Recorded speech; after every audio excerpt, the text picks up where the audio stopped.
This is Gary Butterfield. This is Cole Ross.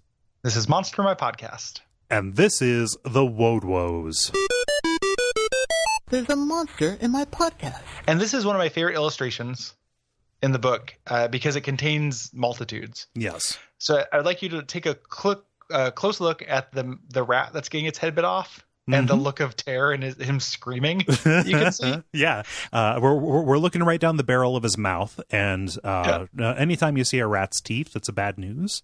But here, it's especially bad news for this rat. Yeah, he's not having a good time. He's about to get his head bit off. Yeah. And then, the pigeon, which is just being crushed in a fist here. This isn't what it's supposed to be, but it's kind of, well, so this is what's happening. It's kind of tricky, though. So it's not a pigeon. It's got a duck bill. And it's like fighting to get its way out. So at first I thought that was the Wodewose's thumb, but his thumb is next to it. So there's a duck bill there. This pigeon is like biting to try to escape this thing's grip. Yes. As this thing just casually crunches. Like, it's pretty something. Yeah, he is doing a crunch with a little bit less hair and with less pointy teeth. That is kind of how I eat a rotisserie chicken. Oh, yeah. Yeah. Oh man, I put down a rotisserie chicken because I moved, and that's a great, like, you just moved and it's just like I just need, I just need hot food. I need hot protein to put in my gullet.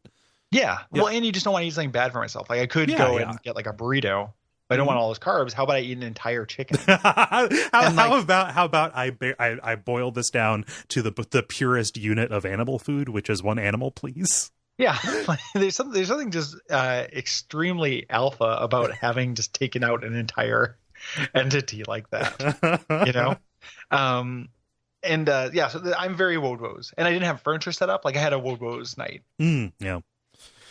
Yep. Which is sometimes you have to feel the grease run down your chin. I always feel like I'm in Lord of the Rings when I eat a rotisserie chicken. Oh yeah. Yeah. So these are awakened baboons. That happen to carry a virus that is similar to Vitus 3. No, they're awakened capuchin monkeys. They have they live in tribes like baboons. Yeah. Yep. And of course they're disease carriers because he's just having like a buffet of like city dwelling disease carrying small animals. Yeah. He is a sin eater. He takes it into himself for the community. We described him like holding this pigeon and this rat, but he's double fisting them. So he just eats diseased animals.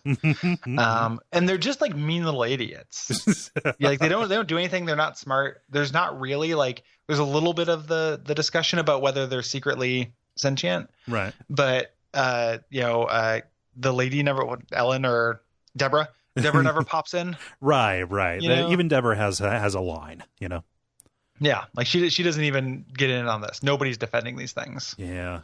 There's there's a little bit of like what was either a contest winner or a sideburn. I want to call your attention to the end of the commentary section where it says the species was named by its discoverer, Candace Harrigan.